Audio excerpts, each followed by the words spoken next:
జగిత్యాల జిల్లా వ్యాప్తంగా గత రాత్రి నుంచి కురుస్తున్న భారీ వర్షాలు జనజీవనాన్ని అస్తవ్యస్తం చేశాయి. జిల్లా కేంద్రంతో పాటు పలు మండలాల్లో ఎడతెరిపి లేకుండా కురిసిన వర్షాలకు లోతట్టు ప్రాంతాలు జలమయమయ్యాయి.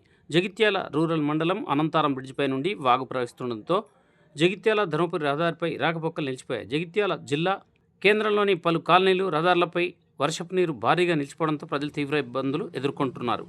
ఇదిలా ఉండగా వెంకటాద్రి నగర్ గోవిందపల్లె బ్రిడ్జిపై పారుతున్న వరద నీరు జగిత్యాల పట్టణం నుండి వెంకటాద్రి నగర్ గోవిందపల్లె మధ్య రాకపోకలు నిలిచిపోయాయి. బ్రిడ్జిపై నుండి వరద నీరు ఉధృతంగా ప్రవహిస్తుండటంతో అప్రమత్తమయ్యారు అధికారులు.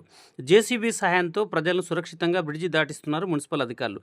లోతట్టు ప్రాంతాల ప్రజలు అప్రమత్తంగా ఉన్నారని అధికారులు ఈ సందర్భంగా సూచనలు చేస్తున్నారు. జగిత్యాల జిల్లాలో భారీ వర్షాలు కురుస్తున్న నేపథ్యంలో జిల్లా కలెక్టర్ సత్యప్రసాద్తో పాటు జిల్లా ఎస్పీ అశోక్ కుమార్ క్షేత్రస్థాయిలో పర్యటించి అధికారులకు పలు సూచనలు చేశారు. అవసరం ఉంటే తప్ప ప్రజలు బయటకు రారాదని ఆయన సూచించారు. అన్ని శాఖల అధికారులు తమ ప్రధాన కార్యాలయంలోనే అందుబాటులో ఉండాలని, ముందస్తు అనుమతి లేకుండా ప్రధాన కార్యాలయాన్ని విడిచి వెళ్లరాదని కలెక్టర్ స్పష్టం చేశారు. వర్షాల కారణంగా ఎటువంటి సంఘటనలు, నష్టాలు, నీటి ముంపు ప్రజల నుంచి ఫిర్యాదులు వచ్చినా వెంటనే స్పందించి సమస్యలను పరిష్కరించాలని అధికారులకు వారు సూచించారు.